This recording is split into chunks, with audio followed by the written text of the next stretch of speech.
أجبرتهما ظروف الحرب في بلادهما على الخروج من أوطانهم، لكن الحب هو ما جمعهما في بلاد المنفى ليقيما حفل زفافهما في مدينة اسطنبول التركية. محمد الفقيه شاب يمني عقد قرانه بشابة سورية، وقال إنه كان من المفترض أن يقيم عرسه في اليمن، إلا أن ظروف الحرب منعته من ذلك. التفاصيل في سياق التقرير التالي.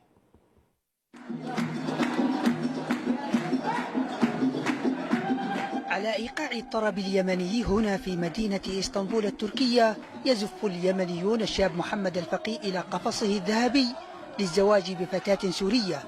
يقول محمد: كان من المفترض أن يكون عرسه في اليمن بين أهله وأحبابه، لكنه أجبر على إقامته هنا في تركيا. سعيد جدا، ولكن ينقصنا فرحة اليمن. أعيش جرح اليمن وأعيش مأساة اليمن في الداخل، وإن كان وجد هنا فرحة لكن تظل الحزن على تعز وعلى اليمن موجود في القلب. أتمنى أن تكون في بلادي والأفراح في بلادي، ولكن اللي صار في بلادي هو الذي أجبرنا. جينا من الخليج إلى تركيا عشان نعمل عرس في هذا البلد.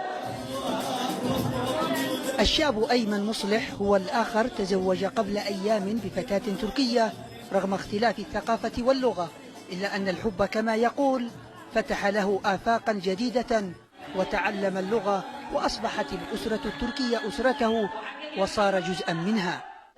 فقط اشتقت لأهلي في لحظات العرس ولحظات العقد، لكن الحمد لله الأسرة التركية تعتبر أسرتي، وعملوا كل الواجب وفرحوا بي وكان الحضور تمام.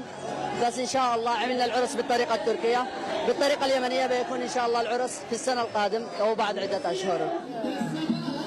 الثقافة اليمنية تحضر هنا بفنها وطقوسها وحتى بتنوع وجباتها، وهي فرصة يقول هؤلاء للتعريف بعادات وتقاليد اليمن ومزجها بالثقافات الأخرى.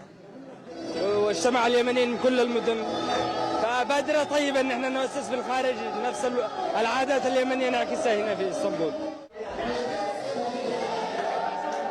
ربما هي ظروف الحرب من أجبرتهم على الخروج من أوطانهم، لكن الحب جمعهم هنا في بلاد المنفى، وهكذا هو الحب حين يكون يخلق من المآسي مساحة للحياة. والعجابري، قناة بلقيس، اسطنبول.